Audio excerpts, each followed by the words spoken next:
Prions. Dieu, merci. Nous devions mourir et n'avions d'autre choix que d'aller en enfer. Nous étions misérables. Mais Seigneur, par le sang que tu as versé sur la croix, tu nous as sauvés. Merci. Tu nous as sauvés et tu nous as envoyé le Saint-Esprit. Ainsi, tu nous guides dans toute notre vie. Nous te remercions aussi vraiment beaucoup pour ça. Tu nous as donné l'Église et c'est par ta parole, par la communion que tu nous élèves. Merci. Satan, le diable, cherche à nous abattre et il a pour cela mis de nombreux pièges. Mais même dans toutes ces difficultés, nous te remercions de nous protéger et nous garder. Certes, nous sommes faibles, mais Seigneur, parce que tu es avec nous, nous sommes forts. Et si nous n'avons aucune puissance, le Saint-Esprit nous devance en toutes choses et ainsi tout est possible. Nous t'en remercions. Encore maintenant, nous traversons une période difficile. La Covid-19 s'est répandue dans le monde entier.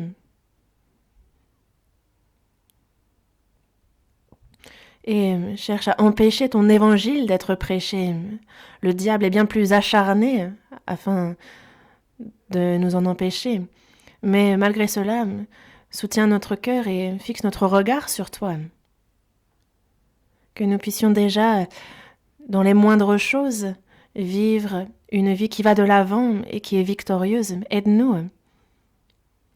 Seigneur, tu as mis dans notre cœur une joie, comme nous le dit ta parole.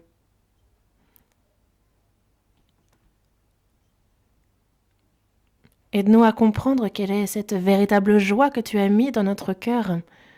Et Seigneur, que cette joie que tu nous as donnée, que nous puissions nous concentrer sur elle. Aide-nous. Dans notre marche, dans notre vie de foi, il nous arrive d'être confrontés à des difficultés.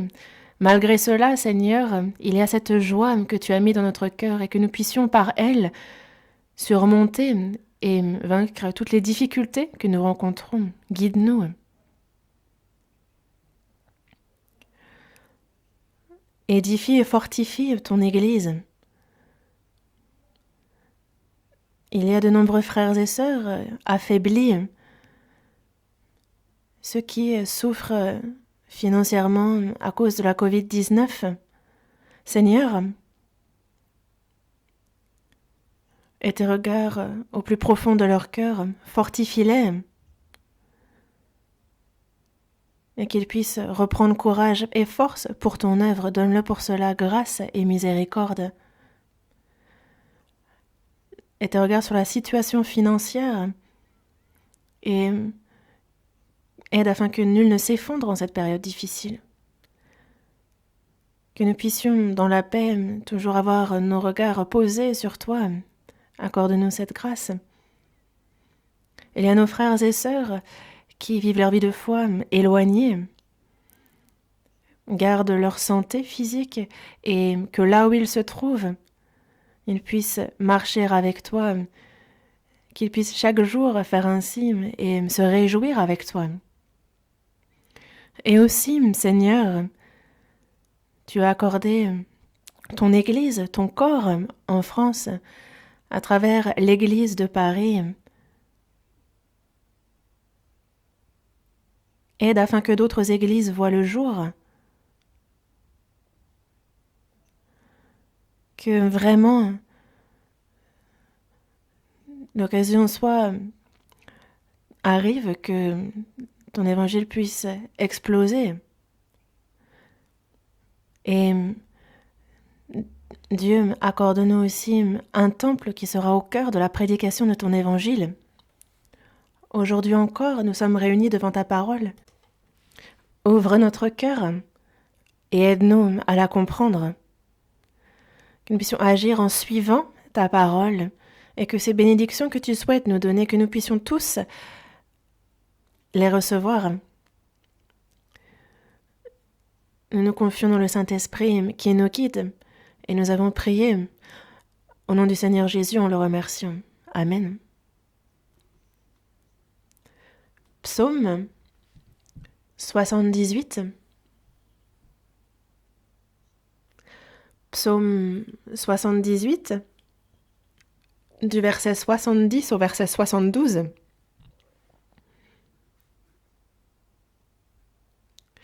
C'est le passage principal pour aujourd'hui, Psaume 78, du verset 70 au verset 72.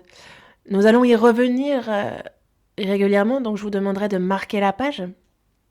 Psaume 78, du verset 70 au verset 72.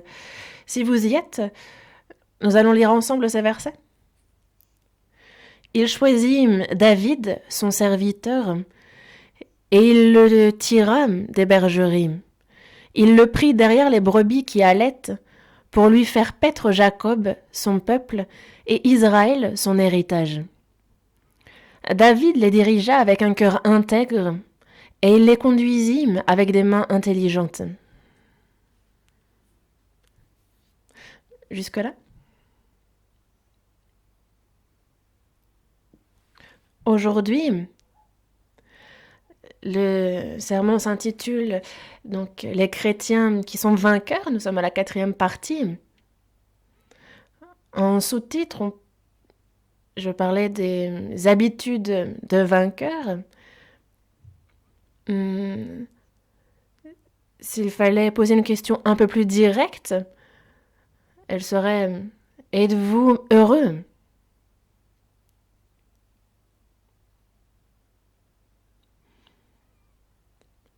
Tout le monde, tout chrétien, souhaite vivre une vie de victoire, être vainqueur. Les gens de ce monde aussi souhaitent réussir, souhaitent être vainqueurs dans leur vie. Et si l'on est bien né de nouveau, évidemment que nous souhaitons réussir dans notre vie de foi et vivre une vie victorieuse. Ainsi, on vit notre vie de foi avec zèle, c'est une bonne chose. Dans Romains, chapitre 12, verset 11, il est dit « Ayez du zèle, et non de la paresse. Soyez fervents d'esprit, servez le Seigneur. » Ayez du zèle, et non de la paresse. Soyez fervents d'esprit, servez le Seigneur. C'est un ordre qu'il nous donne.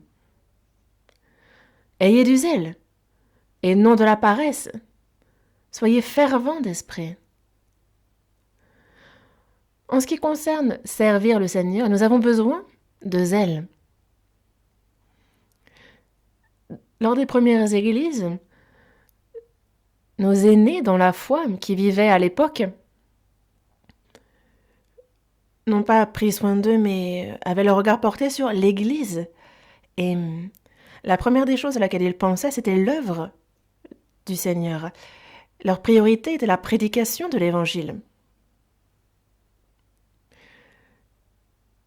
Ceux qui ont premièrement reçu le salut furent zélés, fervents, et c'est aussi la raison pour laquelle nous avons l'Église encore aujourd'hui. Nous avons reçu le salut et nous vivons notre vie de foi. La raison pour laquelle c'est possible, c'est que ceux qui nous ont devancés dans la foi se sont sacrifiés. C'est un fait. Et c'est pour cela que maintenant, nous aussi, il nous faut donc être zélés pour l'œuvre du Seigneur. C'est une bonne chose. Nous devons à l'amour du Seigneur manifesté sur la croix, et nous devons aussi au sacrifice de nos aînés, de ceux qui nous ont précédés dans la foi. Nous avons une dette envers eux. À l'époque des martyrs dans l'Église, ils furent plus de 70 millions. Et si leur sang n'avait pas coulé, alors l'Évangile ne m'aurait pas atteint aujourd'hui.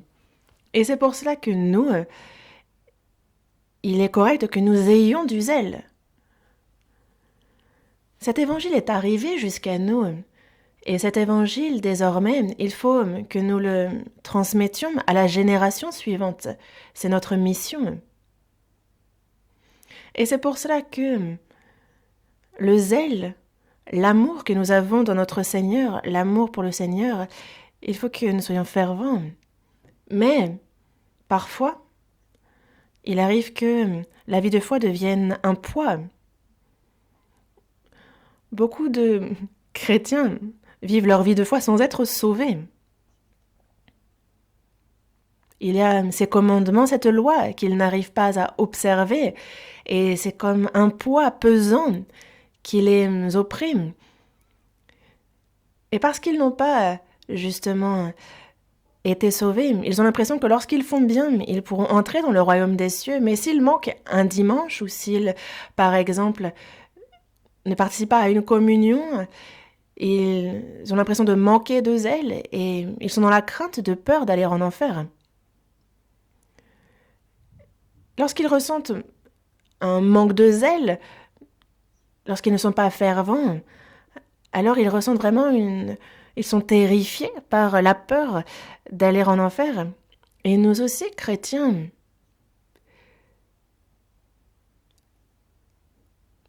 nous ne sommes plus désormais sous le jugement. Nous ne serons pas jugés pour aller en enfer. Nous avons cru en la rédemption éternelle et nous ne sommes plus sous la condamnation. Et désormais, c'est avec un cœur volontaire que nous servons le Seigneur par amour pour lui. Lorsque l'on reçoit le salut, on est reconnaissant dans notre cœur. Il y a un cœur qui aime le Seigneur, qui est en nous. Et alors, nous commençons la vie de foi. Et alors commence véritablement la marche avec le Seigneur. Le Seigneur est avec nous, il écoute et exauce nos prières. Et lorsque le Seigneur parle, alors je grave cela dans mon cœur et je cherche à vivre en obéissant à sa parole. Lorsque nous recevons le salut, au tout début, c'est cet amour qui est notre motivation et qui va faire que nous serons zélés, dévoués, que nous donnerons corps et âme pour son œuvre. Mais, peu de temps après, il arrive que la foi devienne un poids. Comme si la vie de foi devenait pesante comme elle l'était avant de recevoir le salut. Il faut marcher avec le Seigneur, mais on le fait un peu comme par habitude, comme lorsque l'on était religieux dans notre vie avant le salut. Et beaucoup, justement, perdent leur force et s'effondrent en vivant ainsi. Et c'est pour cela qu'il y a beaucoup de saints qui, justement, ont quitté la foi à cause de cela. De l'extérieur, le zèle est une bonne chose. Il faut évidemment servir le Seigneur, être fervent d'esprit, zélé, et cela se voit à l'extérieur. Mais si ce n'est pas la joie, la reconnaissance, la charité, le bonheur et la consolation, si ce ne sont pas ces mots-là qui sont notre motivation interne dans notre vie de foi, alors cela ne fonctionne pas. Si l'on n'a pas cette motivation dans notre vie de foi, cette motivation interne, et si nous sommes seulement zélés à l'extérieur, alors cette foi ne pourra pas durer longtemps. De l'extérieur, on peut avoir l'impression qu'une personne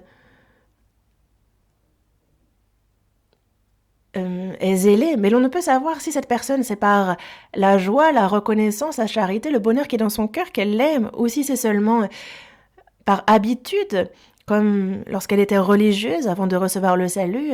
Est-ce que c'est pour cela qu'elle est zélée? De l'extérieur, nous ne pouvons pas discerner une telle chose. Mais il y a un diagnostic assez simple que l'on peut faire. C'est s'interroger soi-même. En ce moment, il y a tous les propos que l'on tient. Il y a des paroles que l'on ne cesse de dire, n'est-ce pas? Et quand vous regardez les phrases que vous prononcez, si vous vous intéressez au sujet de vos phrases, si c'est moi, je, si vous pensez que vous parlez beaucoup ainsi, alors sachez que 9 fois sur 10, votre foi sera et difficile et ingérable, comme au-delà de vos capacités. Pourquoi? Parce que vous êtes mis au cœur de votre vie de foi, et donc vous avez exclu le Seigneur, vous excluez aussi les rétributions au ciel, vous excluez les frères et sœurs, et c'est seulement votre zèle, votre ferveur, et avec cela que vous allez essayer d'avancer dans votre vie de foi. Aujourd'hui, c'est ce psaume 78 que nous avons lu et qui est notre passage principal aujourd'hui. À travers ce psaume, nous pouvons voir un autre outil utile pour justement être vainqueur dans notre vie de foi. On retourne à ce passage principal, verset 70. Il choisit David, son serviteur. Jusque-là. Il choisit David, son serviteur. Le sujet ici, c'est Dieu. Dieu a choisi. Qui a-t-il choisi? Il a choisi David. Dieu a appelé David et il a fixé sa vie. Il l'a appelé dans sa jeunesse et Dieu était avec lui. Et aussi, il a fait en sorte qu'il marche sur la voie qu'il avait fixée. Dieu fixe la vie de tout un chacun. Marquez la page et ouvrons au psaume 37. Quelques psaumes auparavant. Psaume 37. Psaume 37, verset 23.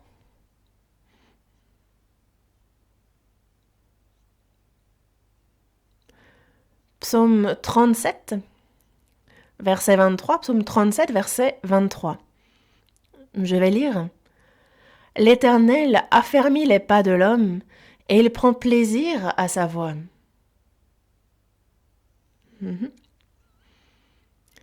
Toute personne, lorsqu'elle naît, doit marcher sur la voie fixée par Dieu. S'il arrivait que la personne cherche à ne pas marcher sur la voie fixée par le Seigneur et qu'elle s'efforce de suivre sa propre voie, alors sa vie va beaucoup se compliquer. La vie de cette personne est fixée. Le Seigneur a fixé sa vie.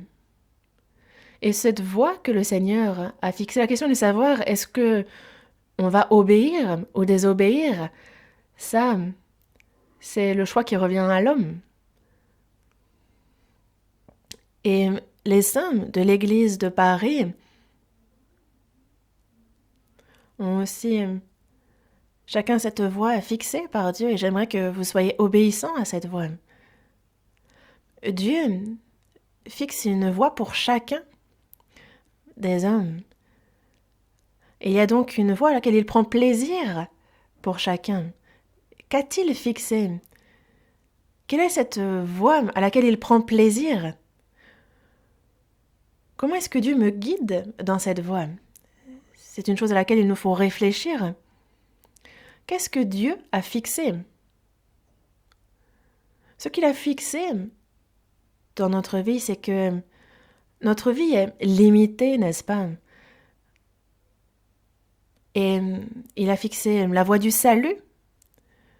Dans Jean, chapitre 6, verset 40, Jésus dit bien « La volonté de mon Père, c'est que quiconque voit le Fils et croit en lui ait la vie éternelle.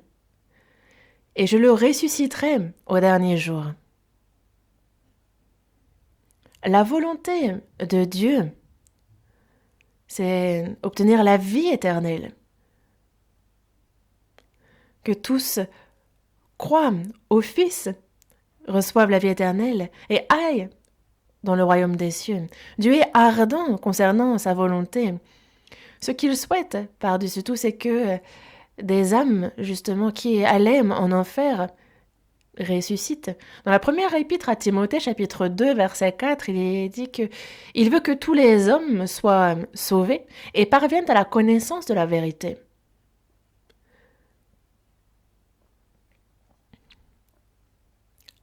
La véritable volonté de Dieu, c'est que tous soient sauvés. C'est bien cela le cœur de Dieu. Et ce qui est la voie fondamentale qu'il a fixée dans notre vie. Et après le salut, le Seigneur a fixé cette voie où il marche avec nous. Dans Exode, chapitre 29, verset 46, il est dit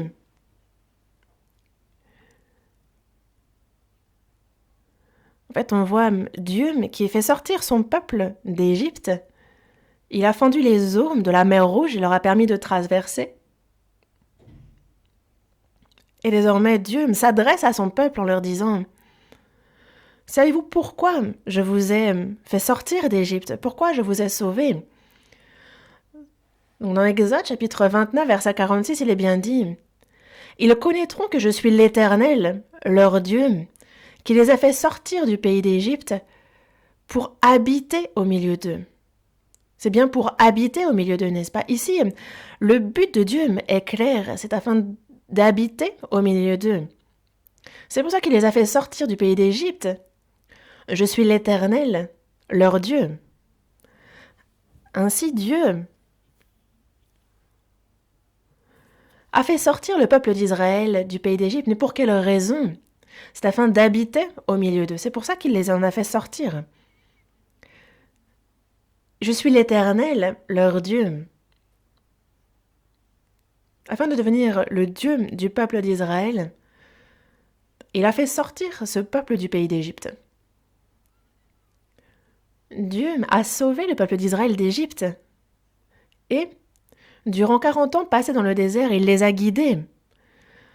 Avec une nuée et une colonne de feu, il marchait devant eux. Lors des guerres de conquête de Canaan, à ce moment-là aussi, le Seigneur était avec eux. À l'époque des juges, à l'époque des rois aussi, le Seigneur marchait avec eux. Et même lorsque le peuple d'Israël rejetait Jésus, même lorsqu'il le tuait en le crucifiant, Dieu était avec eux.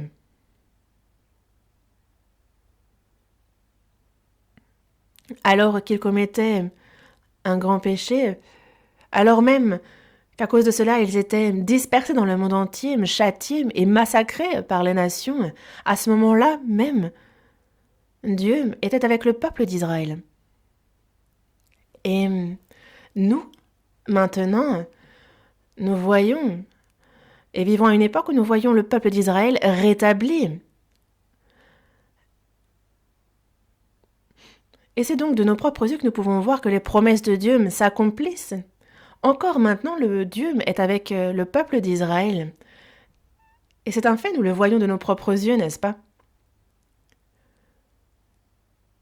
Ce que Dieu a promis lorsqu'il a dit « ne point les abandonner », cette promesse qu'il leur a faite, cette promesse-là, Dieu la garde et la tient encore maintenant.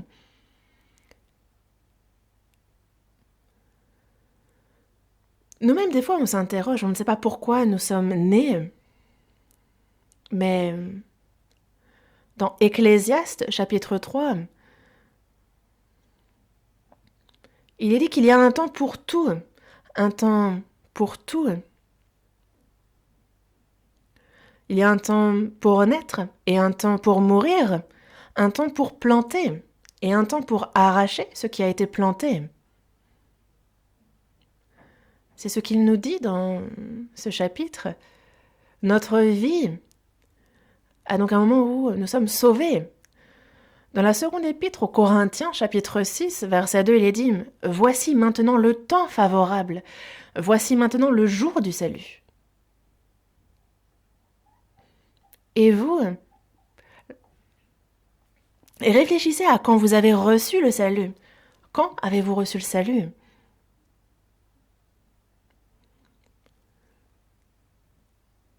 Est-ce que c'est lorsque vous aviez du succès, lorsque tout marchait comme vous le vouliez?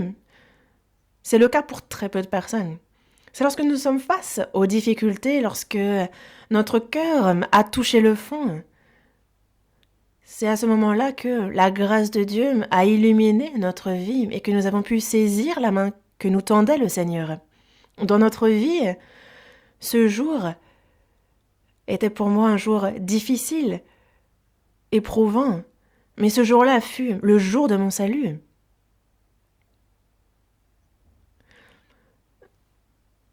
Nous sommes donc sauvés dans notre vie. Notre âme vient de Dieu et sur cette terre, elle reçoit le salut et retourne à Dieu.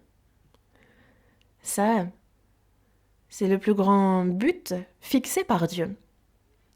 Et c'est pour ça que ne pas être sauvé, ça, c'est abandonner la voie qui réjouit l'Éternel et la voie qu'il a fixée.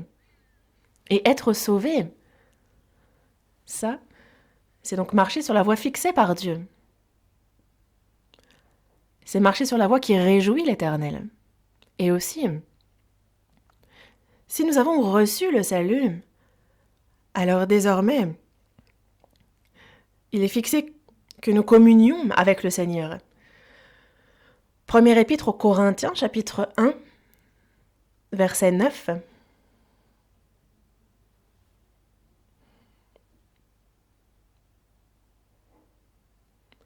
Première épître aux Corinthiens, chapitre 1, verset 9.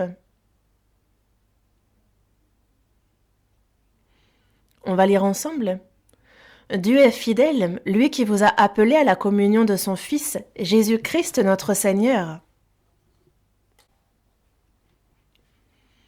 Dans ce verset, lui qui vous a appelé, Dieu nous a appelés. Et que signifie le fait qu'il nous ait appelés? Il nous a appelés au salut. Pourquoi nous a-t-il appelés? Le but est précisé ici. Pourquoi nous a-t-il appelés? Il nous a appelés à la communion de son Fils, Jésus-Christ notre Seigneur. Ainsi, il nous sauve et il fait ensuite que l'on marche avec le Seigneur, que l'on soit en communion avec son Fils. C'est pour cela qu'il nous a appelés. Ainsi, en demeurant dans l'Église, qu'est son corps, nous sommes donc continuellement en communion avec le Seigneur, et ça c'est bien marcher dans la voie fixée par le Seigneur et dans la voie qui le réjouit. Alors, une fois sauvés, lorsque nous demeurons dans la communion, que nous marchons avec le Seigneur, à ceux qui font ainsi, il y a un ordre et une requête fervente qu'il nous adresse, c'est l'évangélisation. Dans Matthieu, chapitre 28, le verset 19 et 20, Jésus s'adresse à ses disciples et leur donne cet ordre. « Allez, faites de toutes les nations des disciples, les baptisant au nom du Père, du Fils et du Saint-Esprit, et enseignez-leur à observer tout ce que je vous ai prescrit. » Et ensuite, il y a une promesse qu'il fait. « Et voici, je suis avec vous tous les jours jusqu'à la fin du monde. » Je suis avec vous tous les jours jusqu'à la fin du monde. C'est la promesse qu'il nous fait. Et cette promesse, il l'accomplit. Dieu est fidèle. C'est une promesse faite par le Seigneur. Pourquoi une telle promesse de Dieu? Car c'est seulement lorsque nous marchons avec le Seigneur que l'évangélisation fonctionne. Il nous a sauvés et nous sommes en communion avec lui. Il nous dit d'évangéliser et il ne se tient pas à l'écart. Il nous dit, allez, faites de toutes les nations les disciples, enseignez-leur à observer tout ce que je vous ai dit. C'est notre mission, nous avons été appelés à cela. Mais si le Seigneur n'est pas avec nous tous les jours jusqu'à la fin du monde, alors nos efforts sont vains. Sans la puissance du Seigneur, nous ne pouvons guider personne au salut, pas même une seule personne. Et c'est bien pour cela que le Seigneur a fait cette promesse d'être avec nous tous les jours et jusqu'à la fin du monde. Dans l'évangélisation, nous rencontrons beaucoup de difficultés, n'est-ce pas? Les persécutions, parfois une pauvreté extrême, nous pouvons rencontrer de nombreuses difficultés. Mon zèle ou ma passion ne vont pas nous permettre de surmonter ces difficultés. Et c'est pour cela qu'il faut que le Seigneur qui est en nous marche avec nous. Le Seigneur ressuscité est avec moi. Il a demandé à Pierre, n'est-ce pas? M'aimes-tu plus que ne m'aime ceci? C'est à 3 reprises qu'il lui pose la question.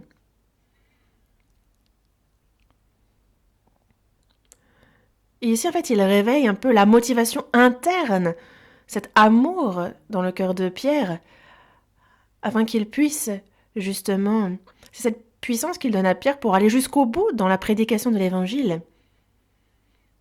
Et encore maintenant, nous, qui sommes nés de nouveau, le Seigneur est aussi avec nous. Quand je vis, nous triomphons de nombreuses difficultés, nous sommes avec l'Église. Et pour quelle raison pouvons-nous aussi prêcher l'Évangile? C'est parce que Jésus, ressuscité, est avec moi. Maintenant, je peux traverser des épreuves, mais cette peine-là n'est pas vaine. Pourquoi? Parce que le Seigneur est en moi, et parce qu'il est avec moi tous les jours et jusqu'à la fin du monde. Alors, le Seigneur, qui est invisible à l'œil, comment est-ce qu'il me guide? Moi, j'aimerais bien voir le Seigneur. Comment est-ce que le Seigneur me guide? Vous êtes curieux, n'est-ce pas? Voyons dans le psaume 147. Psaume 147.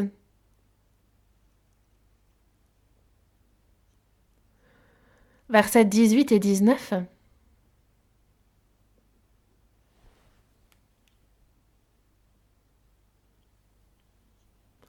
Psaume 147, versets 18 et 19.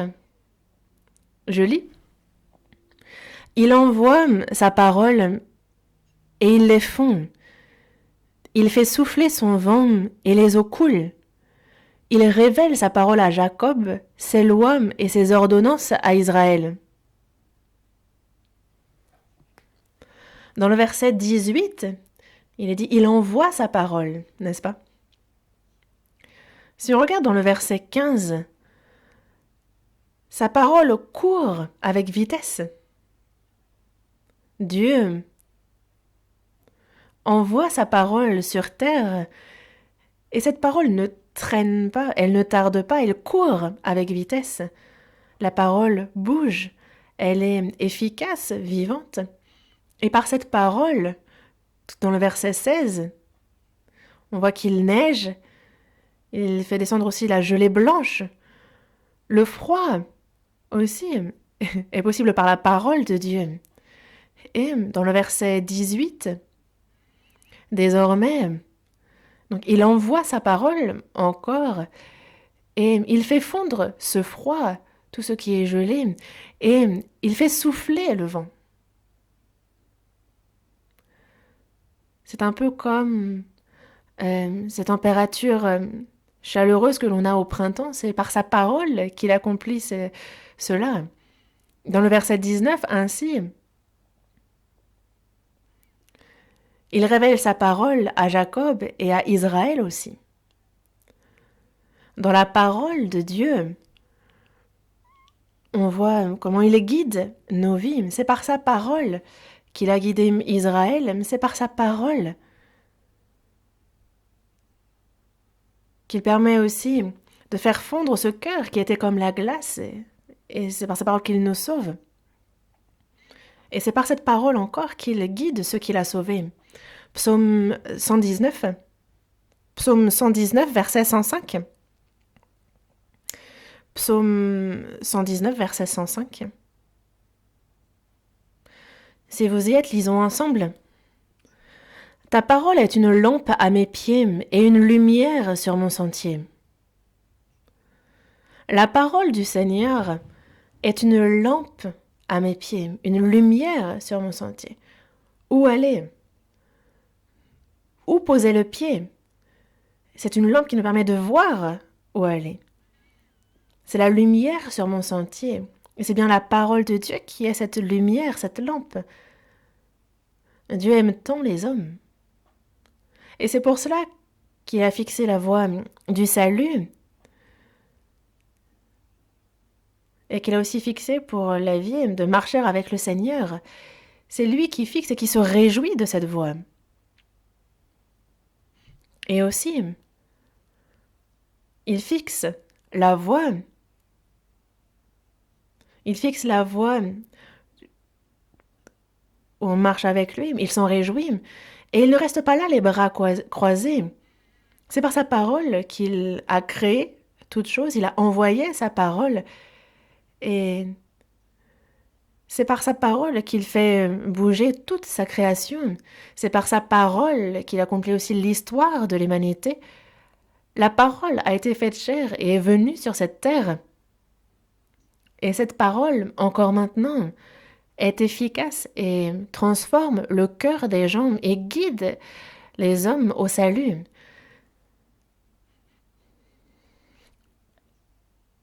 C'est la parole qui me gère ma vie, moi qui ai reçu le salut. Et cette parole qui me montre le chemin à suivre. Et c'est par la parole que notre vie peut être guidée. On retourne à notre passage principal. Vous aviez marqué la page au psaume 78, n'est-ce pas? Psaume 78, verset 70. Il choisit David, son serviteur, et il le tire des bergeries. Il le prit derrière les brebis qui allaitent. Dieu a choisi David. Et donc il a appelé David. Il a appelé David et il lui confie une tâche. Où a-t-il appelé David? Il le tira des bergeries. Il l'a appelé dans les bergeries. Et alors qu'il s'occupait des brebis qui allaitent, justement qui avaient des progénitures, c'est là qu'il a été appelé. Ceux qui sont sauvés, qui marchent avec le Seigneur, et il y a ceux qui aussi sont obéissants à la parole de Dieu, et Dieu les appelle à être ses ouvriers. On voit ici qu'il choisit David, il le tira des bergeries. Afin d'accomplir son but précis, il appelle la personne adéquate. Il pose son regard sur la terre et il cherche, appelle et établit celui qui est un homme selon son cœur. Ici, il est écrit qu'il le tira d'où? Il le tira des bergeries, alors qu'il s'occupait des brebis qui allaitent. C'est là qu'il fut appelé. Et il y a vraiment un grand enseignement que l'on peut tirer de ces versets. Car David ne faisait rien de particulier lorsqu'il fut appelé, de la même manière. Dieu, afin de nous utiliser, il ne nous a pas appelés alors que nous étions dans une école de théologie. Nous ne devons pas réussir dans nos affaires, accumuler les richesses pour que le Seigneur nous appelle. C'est une chose qu'il nous faut savoir. Là où Dieu nous appelle, c'est là où nous sommes, lorsque nous sommes diligents dans notre travail.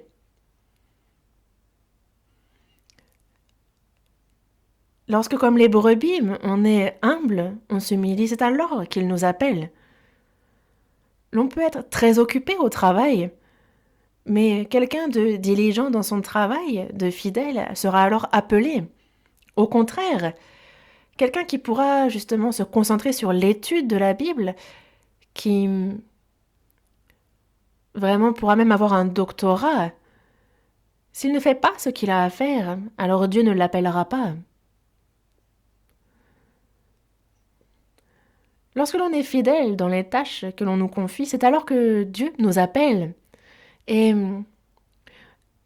ceux qui sont aussi humbles, qui s'humilient dans leur relation avec les autres, seront appelés. David a été appelé, il a été tiré des bergeries. Et nous aussi, lorsque nous sommes humbles, comme les brebis, c'est alors qu'il nous appelle. Pourquoi ? Pourquoi en est-il ainsi ? C'est afin d'être utilisé pour l'évangélisation. Si nous ne sommes pas humbles, alors nous ne pouvons pas évangéliser. Mais une chose à laquelle il faut réfléchir, c'est pourquoi Dieu nous a-t-il appelés ? Si on retourne au passage principal, il choisit David, son serviteur, il le tira des bergeries, il le prit derrière les brebis qui allaitent, et on voit le but. C'est pour lui faire paître Jacob, son peuple, et Israël, son héritage. Ainsi, dans quel but a-t-il appelé David ? C'est afin de lui faire paître Israël, son héritage, Jacob, son peuple. Il l'a appelé à être berger pour paître son peuple. La raison pour laquelle David a été appelé est une raison très importante. La première, c'est afin de devenir roi et de guider le peuple d'Israël, de le gouverner. La deuxième raison, c'est que le roi qui l'a précédé, donc le roi Saül, lorsqu'il était humble, lorsqu'il s'humiliait, alors Dieu le tenait et l'utilisait. Mais ensuite, il n'a plus regardé Dieu, mais s'est concentré sur les choses extérieures. Il s'appuyait sur les choses extérieures et donc il n'avait de la foi plus que la coquille. Et donc il a quitté cette voie fixée par Dieu. Et à cause de cette foi qui a dérivé, alors le peuple d'Israël aussi a vu sa foi s'effondrer. Et donc on voit la foi du peuple d'Israël être déformée à cause de celle du roi Saül, et David a été appelé afin de corriger cela. Et une autre grande raison pour laquelle David a été appelé, c'est afin de l'établir comme ancêtre de Jésus. Il y a aussi une raison pour laquelle Dieu m'a appelé. Vous avez été appelé à être professeur à l'école de l'Église. Vous avez été appelé à être responsable dans l'Église. Ou alors, vous avez été appelé à un autre service. Dieu a une voie qu'il fixe dans votre vie et il vous appelle à la suivre. La première chose est qu'il nous a appelés au salut, n'est-ce pas? Et il nous confie ensuite un service dans son Église. Et c'est afin de pouvoir aider les autres frères et sœurs, de pouvoir édifier la foi des autres frères et sœurs. Il arrive parfois que la foi des frères et sœurs plus faibles, il arrive que nous soyons appelés à les soutenir, à les fortifier. Et il nous faut bien réfléchir à où est-ce que nous avons été appelés et réfléchir à pourquoi nous avons été appelés. Et David connaissait bien la raison pour laquelle il a été appelé dans le verset 72. Verset 72. Et il est bien écrit « et », n'est-ce pas ? Et. Qu'est-ce que ce « et » ? Dans la traduction en anglais, il est écrit « so », donc. On sous-entend donc que David a bien compris ce qui a été dit précédemment. Et David les dirigea avec un cœur intègre et les conduisit avec des mains intelligentes. Il a bien dit « et ». Dieu a choisi David, il l'a tiré des bergeries et il l'a fait paître son peuple. Et Donc David a su qu'il avait été choisi, qu'il avait été appelé à paître le troupeau de Dieu. Le but que Dieu lui a donné, la voie fixée par Dieu pour David, David la connaissait, et parce qu'il la connaissait bien, alors il a pu répondre dans le verset 72. Il les dirigea avec un cœur intègre et les conduisit avec des mains intelligentes. Avant toute chose, il connaissait la volonté de Dieu, la raison pour laquelle il a été appelé. Il nous faut connaître pourquoi nous avons été appelés pour pouvoir ensuite, avec un cœur intègre, avec des mains intelligentes, servir Dieu. David connaissait bien la volonté de Dieu et il avait donc un cœur intègre et des mains intelligentes pour répondre à cet appel de Dieu. Ainsi, nous aussi, il faut qu'avec un cœur intègre, nous le servions. La première des choses est de savoir qu'il y a donc une voie fixée par Dieu pour moi de connaître sa volonté, n'est-ce pas? Si l'on connaît cela, alors nous pouvons déjà avoir un cœur intègre.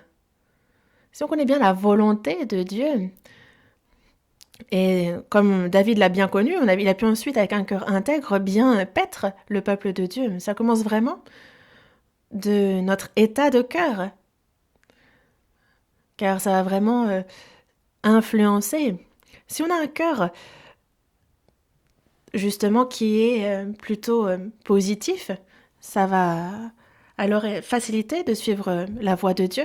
Mais si on est plutôt négatif, alors il se peut que l'on se tienne dans la voie opposée de celle fixée par Dieu. Et c'est pour ça qu'il faut commencer par avoir un cœur intègre. Il est dit, saignez les reins de votre entendement, n'est-ce pas? Il y a un verset qui dit cela, n'est-ce pas? Ce que signifie ce verset, c'est d'où nous vient notre force extérieure. Elle nous vient du cœur. Et c'est pour ça que si l'on ne ceint pas les reins de notre cœur, de notre entendement, alors nous ne pouvons pas avoir de la force dans notre vie. Le cœur est important. Et c'est pour cela qu'il faut avoir un cœur intègre. Et c'est la première des choses pour nous. Et aussi, David a conduit et a fait paître le peuple avec des mains intelligentes. Le cœur est important. Mais si l'on n'a pas une qualité d'organisation aussi, on ne pourra pas accomplir ce qu'on a à faire. On peut avoir un cœur ardent, passionné, on peut aimer le Seigneur et avoir à cœur de suivre le Seigneur. On peut vraiment avoir un cœur qui s'en réjouit.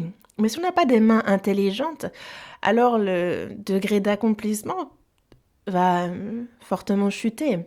Première chose, connaître la volonté du Seigneur, être ensuite avoir un cœur intègre, et ensuite, justement, pour appliquer cela, avoir des mains intelligentes.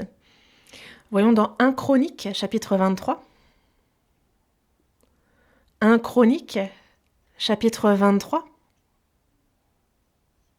verset 29. 1 Chronique, chapitre 23.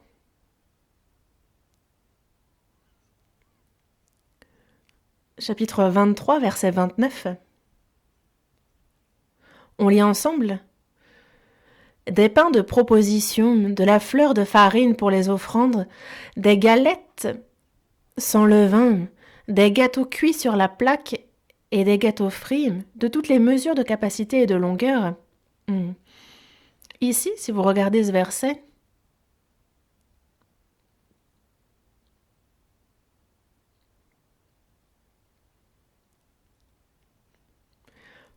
on voit ici David qui justement sépare les Lévites et leur confie des tâches. C'est ce qu'on voit tout au long du chapitre 23. Ainsi, David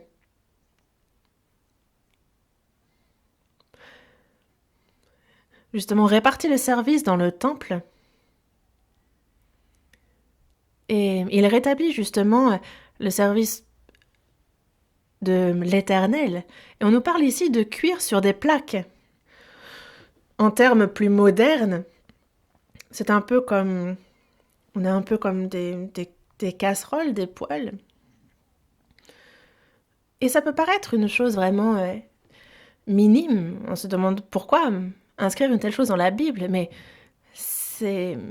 Même si c'est minime, en fait, si on a été appelé à une telle chose, si on connaît cette position, alors il n'y a rien que l'on puisse rejeter. Si on regarde dans le verset 28, on voit que placés auprès des fils d'Aaron pour le service de la maison de l'Éternel, ils avaient à prendre soin des parvis et des chambres. On nous parle aussi ici donc du service dans la maison de l'Éternel et des chambres.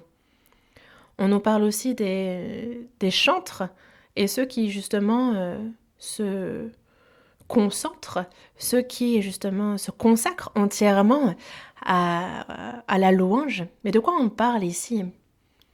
Les chrétiens aussi. La première des choses que les chrétiens ont besoin, c'est de savoir quelle est la volonté de Dieu, quelle est cette voie fixée par Dieu pour eux. Et ce service, il en va de même pour le travail que l'on fait. Nous avons été appelés à tel ou tel poste. Et donc, il nous faut avoir foi en cela. Pourquoi la volonté de Dieu est importante? Il est important de connaître la volonté de Dieu, mais pourquoi? Parfois, j'ai un plan, j'ai ma raison ici, ma tête en est remplie. Alors, la volonté que Dieu a pour moi, je peux la rejeter. Si ce n'est pas la volonté de Dieu pour moi, si ce n'est pas sa volonté à mon égard, je m'excuse, mais on peut très bien être en train d'être zélé, mais de fournir des efforts inutiles. On peut être en train de déverser des efforts, mais c'est comme bêcher dans un endroit sur une terre qui n'en a pas besoin. Et c'est pour ça que la première des choses est de connaître la volonté de Dieu. Et une fois qu'on connaît sa volonté, alors il faut être honnête, sincère de cœur. Avoir un cœur intègre. Là, on voit par exemple qu'il cuit sur des plaques toute la journée. Il s'y consacre entièrement. Et on nous parle des chambres.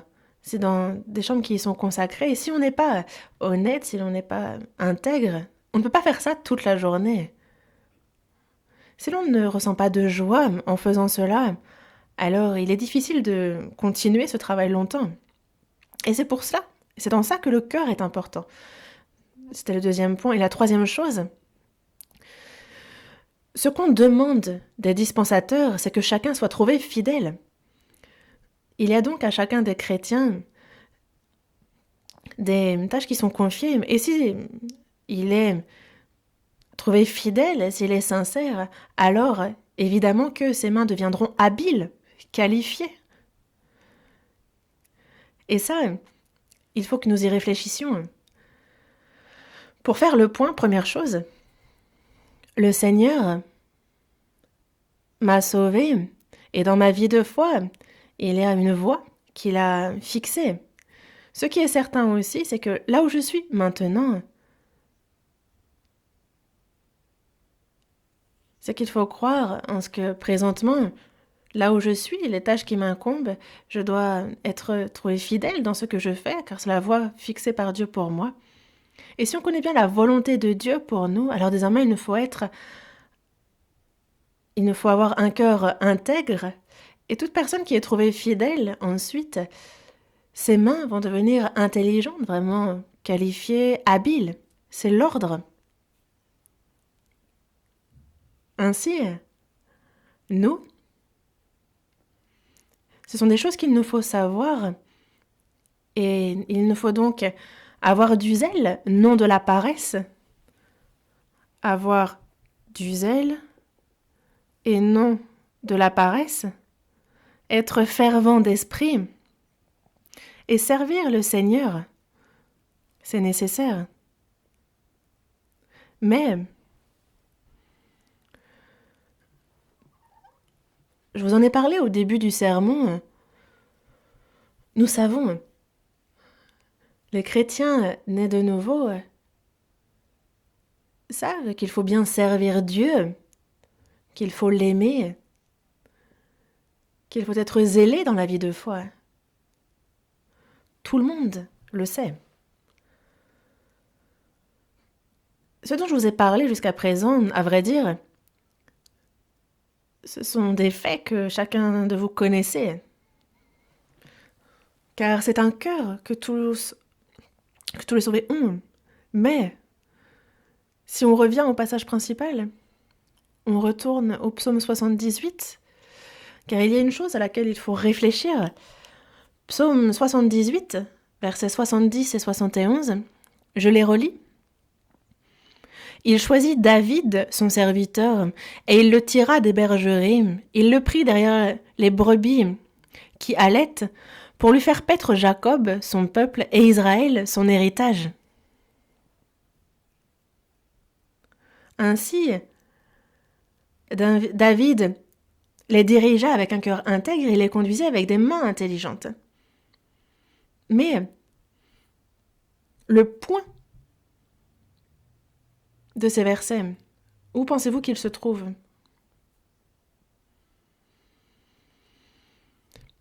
Avec un cœur intègre, avec des mains intelligentes ? Être intègre, avoir des mains intelligentes, sont des choses importantes et nous le savons bien, nous l'avons entendu maintes fois. Mais lorsque nous entendons de telles choses, nous pouvons nous méprendre quand nous entendons ça. Le monde dans lequel on vit, c'est vraiment, il faut du zèle, de la ténacité pour y survivre. C'est un fait.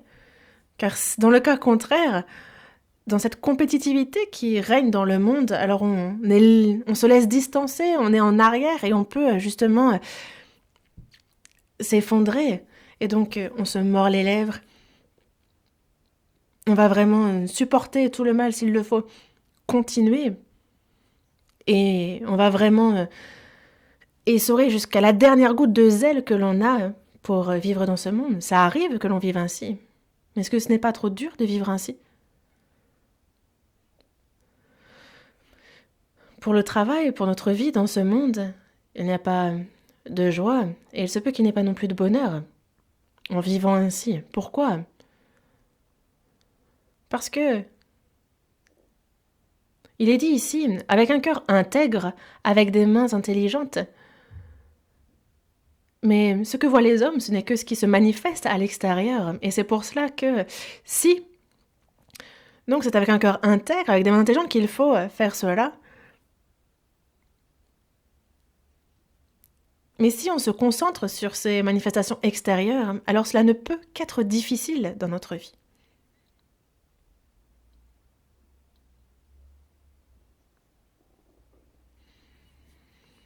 L'intégrité, l'intelligence, ah oui, on voit ça, ah moi aussi il faut que j'ai un cœur intègre. On peut essayer de chercher à vivre avec notre propre zèle.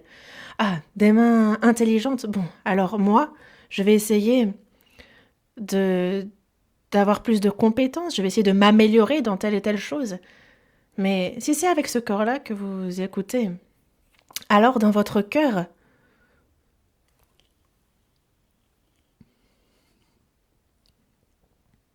vous allez...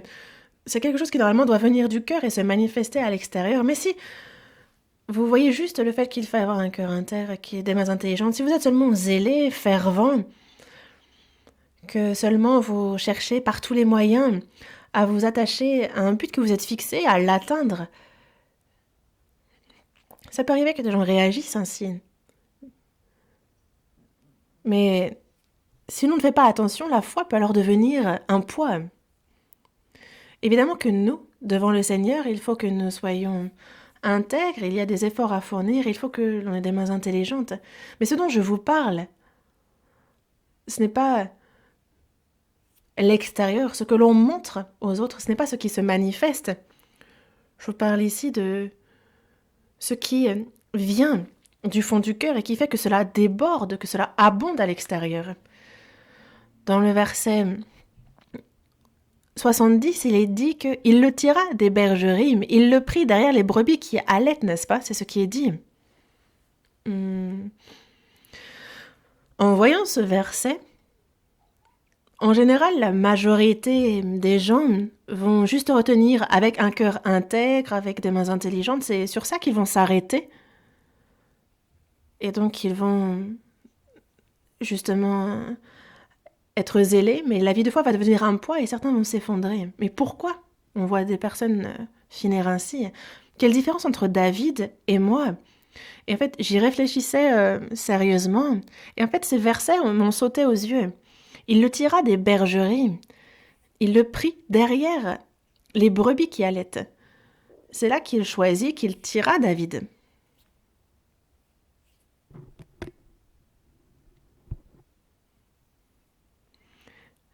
Et alors que je méditais cette partie-là, j'ai vu quelque chose. On voit ici que David a été choisi, n'est-ce pas? Il a été choisi. Mais pourquoi a-t-il été tiré des bergeries? Pourquoi le prendre derrière les brebis qui allaitent? Est-ce que vous y avez déjà réfléchi?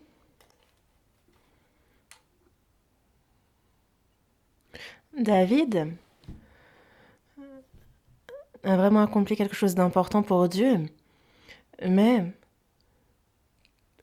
avant que David n'accomplisse quelque chose d'important pour Dieu, il était toujours avec les brebis. Vous l'aviez remarqué? David,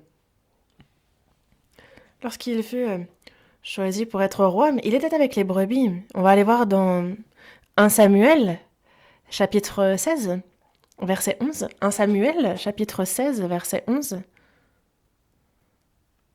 Puis Samuel dit à Isaïe, 1 Samuel, chapitre 16, verset 11. Puis Samuel dit à Isaïe, sont-ce là tous tes fils? Et il répondit, il reste encore le plus jeune, mais il fait paître les brebis. Dans le verset 11, on voit Samuel, le prophète, qui vient trouver Isaïe, et il cherche donc le prochain roi à établir sur le peuple d'Israël parmi la famille d'Isaïe. Et les 7 frères de David sont passés et Dieu a dit non.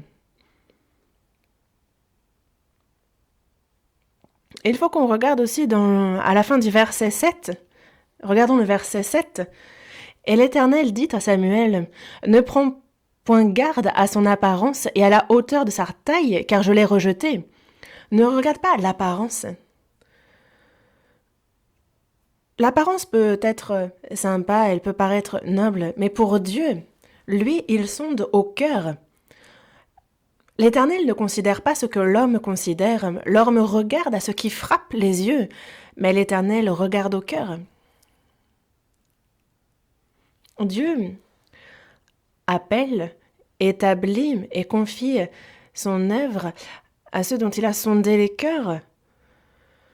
Les 7 grands frères de David n'ont pas été reçus. Ils n'ont pas été choisis. Mais désormais, on demande à appeler David, et à ce moment-là, Isaïe dit « J'ai bien le plus jeune encore, mais lui, il fait paître les brebis. Lui, il est berger, il s'occupe des brebis. » Il s'arrête à quoi? Il s'arrête à l'apparence ici, n'est-ce pas? Il est faible, c'est une tache vile. Lui, le plus jeune, comment est-ce qu'il pourrait recevoir l'onction pour être roi, lui? Non. Dieu a bien dit, l'homme regarde ce qui frappe les yeux, mais moi, l'Éternel, je regarde au cœur. Dieu a vu David avec les brebis. Il a sondé le cœur de David qui était parmi les brebis. David, même après avoir reçu l'onction, était avec les brebis. 1 Samuel, chapitre 17, verset 20.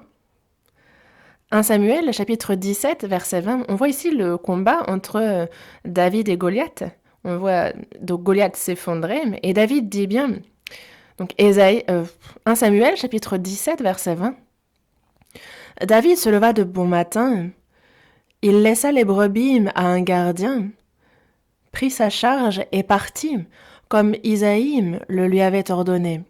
Lorsqu'il arriva au camp, l'armée était en marche pour se ranger en bataille et poussait des cris de guerre. Ici donc, David a reçu l'onction, il deviendra donc roi, c'est ce que cela signifie. Mais ça, c'est autant fixé par Dieu. Mais actuellement, présentement, la tâche qui lui est confiée, c'est de garder les brebis.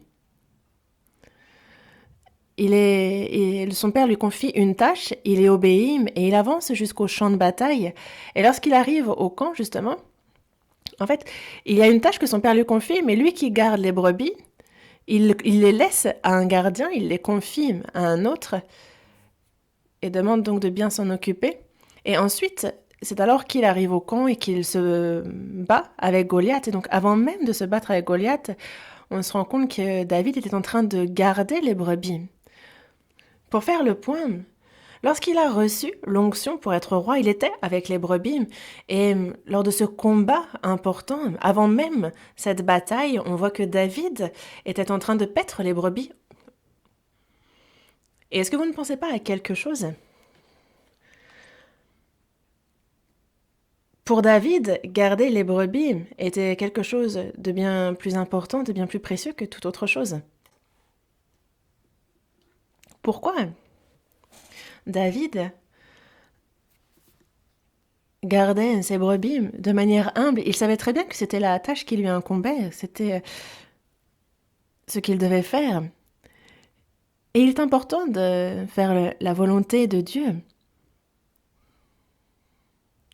Mais ce qu'il y a dans son cœur au plus profond, c'est qu'il apprécie vraiment de paître les troupeaux. Lorsqu'il paît les brebis, David ressent une grande joie. David, avant de devenir roi, a, depuis le début, profité de la joie qui vient de l'Éternel lorsqu'il est avec les brebis, lorsqu'il paît les troupeaux. Dans le cœur de David, il y avait une grande joie qui jaillissait.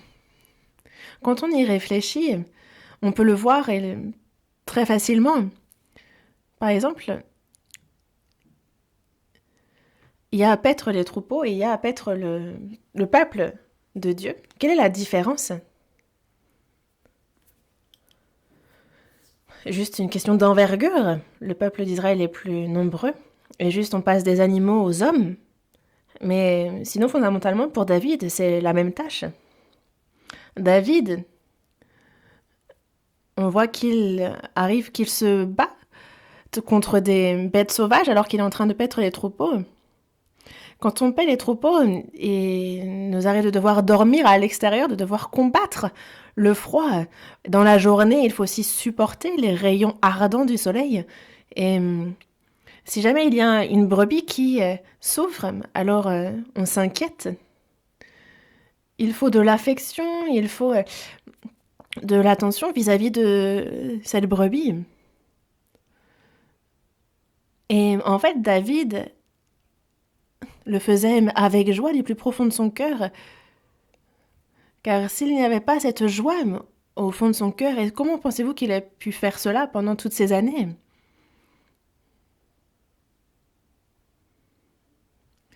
C'est un exemple que j'aimerais prendre et vous expliquer. C'est une chose qui s'est réellement passée en Corée. En fait, à Séoul, il y a donc des terres plus chères que d'autres. Et il y a le quartier de Gangnam où vraiment, justement dans ce quartier-là, si on ouvre un hôpital ou une clinique, en fait, on peut vraiment connaître un grand succès. Mais il y a donc un dentiste qui va ouvrir sa clinique dans ce quartier. Et peu de temps après, il a fait faillite, il a complètement tout perdu. Mais il n'a désormais plus d'argent. Et donc il s'éloigne de Séoul, du centre, et il va aller dans les quartiers plus éloignés. Et c'est là où il va justement monter une petite clinique plus familiale. Et les gens vont vraiment venir le voir. Alors qu'il avait l'occasion d'ouvrir sa- son cabinet dans le quartier riche, il a fait faillite alors qu'il est à l'écart, plus en retrait de la métropole, de la capitale, vraiment. On voit que sa petite clinique familiale, elle, ne cesse de grandir. Et en fait, on peut y réfléchir et tout à fait comprendre quand on voit que, par exemple, le dentiste, en fait, justement, il expliquait que au début, ça marchait très bien. Il y avait beaucoup de patients, il y avait beaucoup de revenus. Il a même changé de voiture pour avoir désormais une Mercedes. Mais petit à petit, en fait, justement, les patients se sont fait rares. Et donc, en fait, le dentiste s'est vraiment fait beaucoup de soucis. Et en se disant, mais je suis vraiment malheureux, je suis déprimé. Vraiment, je suis au bord de la faillite. Et, et un proche lui demandait, et quand même, tu gagnes beaucoup d'argent, t'es pas heureux? T'es heureux, n'est-ce pas? C'est la question qui lui a été posée. Et le dentiste a répondu, pas du tout. Quel bonheur! Pas du tout. Pourquoi? Tu gagnes beaucoup d'argent, tu fais ce que tu as envie, t'as même changé de voiture. Tu n'es pas heureux? Et en fait, c'est une réponse assez surprenante que le dentiste a faite. Mais comment tu veux que je sois heureux? Tous les jours, je suis en train d'enlever les saletés qui sont dans la bouche ouverte des patients qui viennent à mon cabinet. En fait, c'est ce qu'il a répondu. Et son ami vraiment a été très surpris. Il disait, mais alors, comment tu as pu faire ça toutes ces années jusqu'à maintenant? Et le dentiste lui répond, en fait, vraiment, c'est assez instinctif. Il y a les chiffres qui s'inscrivent sur le front du patient. Genre, pour ce patient-là, allez, détartrage, 100 euros. Ah, pour lui, un, un implant, allez, 1000 euros. Ah, lui, donc on va lui mettre une couronne, allez, 500 euros. Et donc, en fait, lui qui est hôte, lui qui vraiment est en train de guérir ses patients, c'est ce qu'il fait réellement. La seule chose à laquelle il pense, c'est l'argent que lui rapportent ses patients. Et donc il se dit, une fois une certaine somme atteinte, alors il va pouvoir changer de voiture, il va pouvoir avoir une Mercedes. Mais est-ce que vous pensez que les gens ne le voient pas? On s'en rend compte très vite, on sait très bien, en fait, dans la manière dont la personne nous reçoit, avec quel cœur, justement, la personne nous soigne. On arrive très bien à sonder la personne. Et donc ce dentiste n'avait pas de joie dans son cœur. Et c'est bien pour cela que il travaille, mais il est gratifié seulement par l'argent. Et donc imaginez combien c'est difficile. Alors qu'au contraire, lorsqu'il n'avait plus rien et qu'il s'est éloigné du centre et qu'il a monté cette petite clinique familiale, là c'est différent. Les patients entrent et ils disent ah, j'ai mal ici, j'ai bobo là. Ils ouvrent les yeux et ils voient le dentiste qui déjà, bon, j'exagère un petit peu, mais il est déjà en train de pleurer. Oh, mais vous avez dû souffrir jusqu'à maintenant. Ah, je vais faire tout ce que je peux. Et au contraire, le dentiste s'adresse à sa secrétaire et lui dit oh, mais il y a un patient qui souffre autant, il fallait le faire passer avant les autres. Qu'est-ce que tu faisais pendant ce temps-là? Ah, on s'excuse. Et c'est avec toute la gentillesse du monde qu'il va justement se poser la question comment soigner ce patient et le guérir. Et en fait, les patients le ressentent. Et donc la rumeur, en fait, c'est de bouche à oreille. Le bouche à oreille s'est fait. Et donc, les gens ont vraiment commencé à venir trouver ce dentiste-là. Ils se sont forcément que ça ne pouvait que marcher. Quelle est la différence entre ces deux cas? En fait, faut pas s'arrêter en se disant ah, il faut être gentil. C'est pas ça. Véritablement, dans le cœur de cette personne, que cette personne souhaite soigner le patient, le guérir, qu'il puisse être en paix. La question est de savoir, est-ce que ça fait la joie du dentiste ou pas? Dans ce monde aussi, si on n'a pas de joie dans notre cœur, alors même si on gagne des milliers et des cents, on ne pourra pas continuer à faire ce travail. David, du plus profond de son cœur, c'était une joie pour lui que de paître les troupeaux. C'était une mission qu'il avait reçue de Dieu, et prendre soin des troupeaux, paître les brebis, en prendre grand soin, ça, c'était une tâche que Dieu lui avait confiée, et en même temps, David ressentait de la joie en faisant cela. Voyons dans le psaume 16, ça ne fait aucun doute, psaume 16, verset 3. Psaume 16, verset 3. Lisons ensemble. Les saints qui sont dans le pays, les hommes pieux, sont l'objet de toute mon affection. Regardez ce verset. Les saints qui sont dans le pays, les hommes pieux sont l'objet de toute mon affection. David paissait les troupeaux. Et après, il a simplement pris soin du peuple de Dieu. Mais finalement, la joie était la même. Quand il paissait les troupeaux de brebis, il a pris cette tâche comme étant importante, comme précieuse. Et il avait la joie de pouvoir prendre soin ainsi des troupeaux. Et ensuite, il a dû prendre soin de tout le peuple d'Israël. Mais c'était une tâche que Dieu lui a confiée. Après s'être occupé des brebis, désormais c'est du peuple d'Israël dont il doit s'occuper.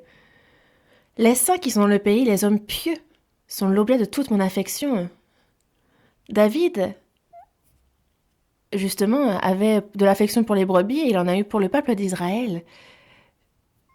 Et donc, évidemment qu'il prenait soin et qu'il avait de la joie à s'occuper des brebis. C'est vraiment avec joie qu'il l'a fait. Et c'est pour cela que quelle que soit la bête sauvage qui apparaissait, il pouvait la combattre et la vaincre. Et quelle que soit la situation, les difficultés, en fait, il gardait et prenait soin des troupeaux. Pour lui, c'était important. Et il s'en réjouissait du plus profond de lui. Ici, il est bien dit, les hommes pieux sont l'objet de toute mon affection.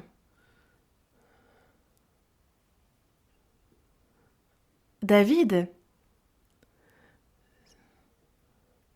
justement, se réjouissait, et c'était justement, des pieux, des saints, qu'il se réjouissait. Comme les brebis le réjouissaient, désormais les saints, garder le peuple d'Israël est aussi ce qui le réjouit du plus profond de lui-même. Et c'est pour ça qu'il a pu donc avoir des mains intelligentes, qu'il avait un cœur intègre pour prendre soin de ce peuple. Vaincre, c'est une habitude, mais dans le sens inverse aussi, perdre est une habitude. Une personne qui triomphe continuellement, triomphe dans les petites choses. Et une personne qui perd constamment, perd dans les petites choses. Ça, il faut le savoir. Triompher, c'est une habitude. Les personnes qui ressentent le bonheur ont triomphé une fois et ils avaient donc de la joie dans leur cœur et ils vont continuer sur cette voie en se rappelant cette joie qu'ils ont connue lorsqu'ils ont triomphé. Et ils vont chercher à continuellement triompher. On dit que les génies ne peuvent surpasser ceux qui font des efforts, mais ceux qui font des efforts ne peuvent triompher de ceux qui prennent plaisir à faire quelque chose. Les génies ne peuvent surpasser ceux qui font des efforts, c'est parce que même ceux qui font des efforts ne peuvent surpasser ceux qui prennent plaisir, c'est parce que vraiment, une personne, lorsqu'elle prend plaisir à faire quelque chose, alors elle ne pourra être dépassée. Personne ne pourra l'atteindre. Une personne qui se réjouit de ce qu'elle fait va donc triompher de tout le monde.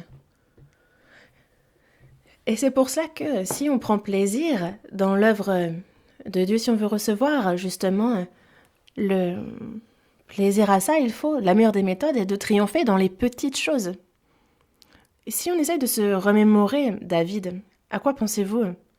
C'est vraiment un roi remarquable. C'est un roi vraiment qui a surmonté de grandes difficultés. C'est ce qu'on voit de l'extérieur. Autour de nous, et il y a ceux qui vraiment font de grandes choses. Et quand on les regarde, à quoi pensez-vous? Vous dites, ah, ça c'est une grande entreprise. Et on ne voit finalement que l'extérieur, ce qu'ils font de grand peut-être pour le Seigneur. Mais alors il faut interroger David de nouveau. Quel était vraiment justement ce qu'il considérait comme étant ce qui avait le plus de valeur? Il faut vraiment lui poser la question. C'est une question assez simple. David, à quel moment étais-tu le plus heureux? Quand tu faisais quoi? C'est quand il prenait soin des brebis. David, lorsqu'il paissait les brebis, il aimait ça, il y prenait plaisir. C'est la tâche que Dieu lui avait confiée et David savait très bien que c'est la voie que Dieu lui avait fixée. Et aussi pour David, paître les brebis était aussi ce qui faisait sa joie au plus profond de lui. Et vous connaissez justement ce sentiment de joie qu'on peut avoir. Je parle pas de cette... quand vous faites quelque chose et vous dites «Ah, c'est intéressant, j'aime bien». Pas ce genre de joie qui disparaît, ce genre de joie triviale. Mais de cette joie qui part du cerveau, qui traverse toute la colonne et la moelle. Est-ce que vous avez déjà connu ce genre de joie? Et j'aimerais vous demander, c'est quand vous faites quoi que vous ressentez la plus grande joie? Sans vous inquiéter des apparences, mais il faut chercher ça au plus profond de nous, de manière essentielle. Certains viennent me voir et me disent «Ah, quel service je peux faire?» D'autres viennent me demander quelle est la spécialité à choisir à l'université ou dans, dans, dans quel domaine ouvrir une boîte. Et moi, je leur pose la question. Et c'est quand vous faites quoi que vous êtes le plus heureux? Quand est-ce que vous avez ce sentiment d'être heureux? C'est quand vous faites quoi? Réfléchissez-y bien et faites cela. On peut avoir l'impression que c'est du hors-sujet, que je réponds à côté, mais je ne parle pas du travail, du poste. Je ne parle pas des produits que on va vendre. Je ne parle pas du service que la personne va faire au sein de l'Église. Mais je parle de ce qui réjouit la personne, de ce qui la rend heureux.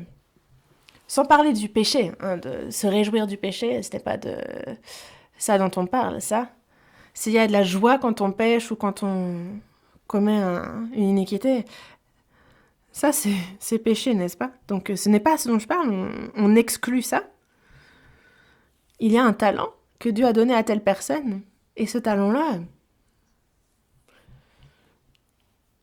ce n'est pas forcément lié à la profession, c'est pas forcément un service que la personne va faire. Certains se méprennent. Ah bon, elle joue bien du piano, elle a vraiment un talent pour la chorale. Ce n'est pas ça. La profession ou le ministère dans l'Église n'a rien à voir avec les talents. Il y a une joie que Dieu nous donne quand on fait quelque chose. Et c'est vraiment une joie qu'il met dans notre cœur. Il y a une joie qu'il met dans notre cœur et c'est cette joie-là que l'on suit. C'est ce qui nous fait faire travailler, c'est ce qui nous fait faire le service. La joie de mon âme, c'est vraiment ça qui va me donner l'énergie, la motivation. Parce que toute personne, au travail ou dans le service, peut s'épuiser, mais quand c'est vraiment par la joie que l'on fait quelque chose, alors même si finalement on est épuisé, on ne va pas s'effondrer. Ou alors, vraiment, on va pouvoir peut-être s'effondrer, on va se dire «Ah, C'est difficile, certes, je suis épuisée, mais c'est vraiment gratifiant, je suis vraiment content, en fait. C'est plutôt dans cet état-là. Et c'est vraiment ce que je vous souhaite.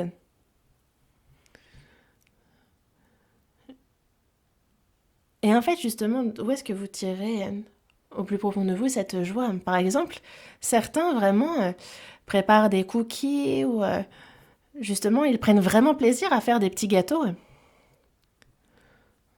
Certains disent, ah, c'est quand je fais ça que vraiment je suis contente, vraiment, j'aime faire ces petites choses-là, mais bon, c'est pas un service dans l'église, c'est pas lié à mon métier, hein. En fait, il y en a qui me disent ça, mais ce n'est pas le cas. Par exemple, imaginons que vous êtes professeur à l'école de l'église, mais vous aimez faire des petits cookies ou cuisiner, si c'est aussi là votre plaisir. Vous êtes dans la joie quand vous le faites. Si vous partagez ça avec les enfants, alors vous allez vraiment vous renouveler votre énergie si c'est ça qui vous fait plaisir. Et c'est vraiment par la joie qu'on fait le service. Et il y a ceux qui aiment parler avec les autres.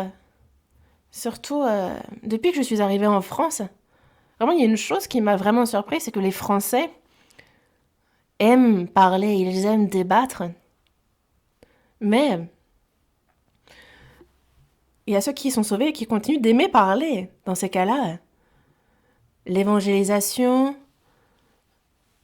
est-ce que vous ne pensez pas que c'est la joie c'est ce qui va faire que la personne ressent de la joie? On peut être aussi professeur. Justement, on parle quand on enseigne la Bible aux élèves, aux enfants. Et donc, c'est certes un service, mais en fait, ça nous remplit de joie. Par exemple, dans la communion, aider les frères et sœurs, justement, cette communion qui édifie les frères et sœurs, si c'est justement notre joie, si c'est ce qui nous rend heureux, ça, c'est aussi bénéfique pour les autres. Et donc, le ministère, les tâches qui nous sont confiées, en fait, on peut être fidèle dans ces choses quand on ressent de la joie. La vie de foi n'est pas une chose simple, mais ce n'est pas pour autant qu'on va s'effondrer à bout de force et que ce sera ingérable. Il y a cette joie, ce bonheur que l'on ressent. La question est de savoir, est-ce que c'est avec cette joie-là que je fais le service? Est-ce que je ressens cette joie dans le service? Est-ce que c'est avec cette joie-là aussi que je travaille dans le monde? Et j'y ai moi-même réfléchi. Moi, je suis prédicateur. Et je me suis posé la question, quand est-ce que moi je suis le plus heureux? C'est quand je fais quoi? À quel moment j'ai au plus profond de moi de la joie? J'ai vraiment réfléchi profondément. Et avant d'être prédicateur, j'ai enseigné l'anglais aux plus jeunes.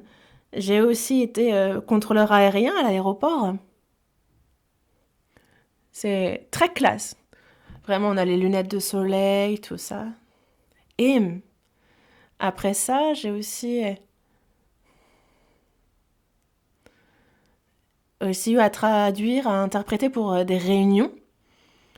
En fait, c'est dans une centrale nucléaire, lorsqu'il y avait justement des conférences entre Coréens et étrangers, j'avais à interpréter la conférence. En fait, le point commun à tous ces métiers était l'anglais. Et il est vrai que j'aimais étudier l'anglais. Alors, je me suis dit, ah, ma joie, est-ce qu'elle ne vient pas de l'anglais? C'est ce que je me suis dit. Mais, en fait, ça ne faisait pas vraiment le lien. C'est vrai que, par exemple, en tant que contrôleur aérien, c'est un métier qui demande à ce qu'on utilise quasiment constamment l'anglais. Mais, c'est vrai que, justement, tout le monde me disait, ah, vraiment, ça en jette, c'est vraiment un truc pour l'élite, c'est vraiment... Bon, en fait, tout le monde pensait ainsi. Mais c'est vraiment le métier que j'ai détesté le plus. Vraiment, j'ai pas du tout apprécié. Et en fait, donc, l'anglais n'était pas le lien. Mais si c'est pas l'anglais, d'où me vient cette joie? Et donc, je réfléchissais toujours plus profondément et je me suis dit, ah, oui, c'est quand je me réjouis de voir du changement. Le changement, en d'autres termes, c'est quand on voit quelque chose revivre. C'est un peu le même sens. Et donc, c'est une longue méditation et au bout de cette méditation, en fait, est-ce que vous avez déjà ressenti la joie dans votre cerveau? Une joie qui part du cerveau, qui descend tout le long de la moelle épinière, qui se transmet dans les vertèbres et dans tout le corps. Il y a vraiment une joie comme celle-ci qui se transmet dans tout le corps. Et par exemple, on voit une âme changer, recevoir le salut. Alors dans mon cœur, il y a une grande joie. Et c'est pour cela que pendant la retraite d'été, on pourra passer des nuits entières à avoir des entretiens. On a des entretiens jusqu'à 2-3 heures du matin, et le lendemain matin, il faut se lever tôt et aller continuer les entretiens. Et vraiment, physiquement, on est au bout. Et quand on rentre dans le dortoir, on s'effondre. Mais quand on s'effondre, on se dit « Ah, quoi ?» Mais quand même, c'était vraiment gratifiant, et donc on s'endort avec le soleil. Et cette joie-là, en fait, nous pousse, vraiment, elle nous entraîne à continuer les entretiens les jours suivants, parce qu'on voit les âmes changer. Quand on voit les frères et sœurs reprendre vie, alors moi-même, cela me remplit de joie. C'est comme, par exemple, un tuyau qui est bouché et qui, tout d'un coup, paf, tout s'écoule. Quand on voit un problème qui trouve solution, en fait, ça fait vraiment ma joie et je me sens bien. Et c'est quand je vois ces choses de mes propres yeux que moi-même, je change. Et c'est moi-même qui en vient à changer. Et c'est moi, je me sens revivre. Et donc, ça fait ma joie. Revivre, c'est se sentir vivant, n'est-ce pas? On parle ici de cette vivacité, de cet entrain. Et c'est un peu là la source de mon énergie. Revivre, c'est donc lié au changement aussi. Et je vous ai dit que revivre et changer, c'est un peu similaire. Quand je prêche la parole, quand je fais le séminaire, on voit les pécheurs changer et devenir justes. Quand on a les entretiens, on voit un chrétien qui avait beaucoup de problèmes devenir ouvrier précieux de Dieu, on voit ce changement. Et c'est alors que je ressens de la joie. Et c'est pour ça que moi j'ai envie de voir du changement. Et c'est vrai que l'époque à laquelle on vit est très difficile. Et c'est pour ça que sans cette joie au plus profond de nous, il est difficile de survivre.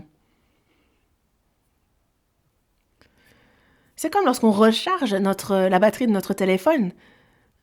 Il faut nous aussi que l'on recharge notre batterie de joie.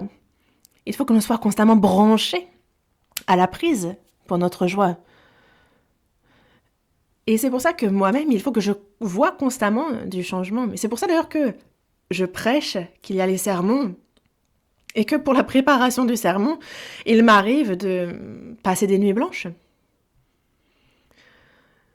L'évangélisation, les entretiens, tout cela apporte du changement.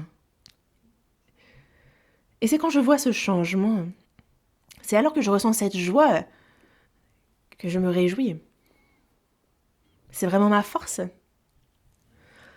Pour conclure, la voie fixée pour moi par Dieu n'est pas une voie que je peux changer. Il y a une mission que je dois absolument accomplir. Et ce n'est pas quelque chose que je pourrais faire avec mes efforts et mon zèle. Ce n'est pas ça qui va me permettre d'aller au bout. C'est quelque chose qui est au-dessus de ma portée, n'est-ce pas? C'est pour cela que moi aussi je m'attache aux petits changements, aujourd'hui encore. Pourquoi? C'est afin que, en mon cœur, dans le plus profond, il y ait de la joie. Et vous aussi, saints, frères et sœurs, quand est-ce que vous ressentez la plus grande joie?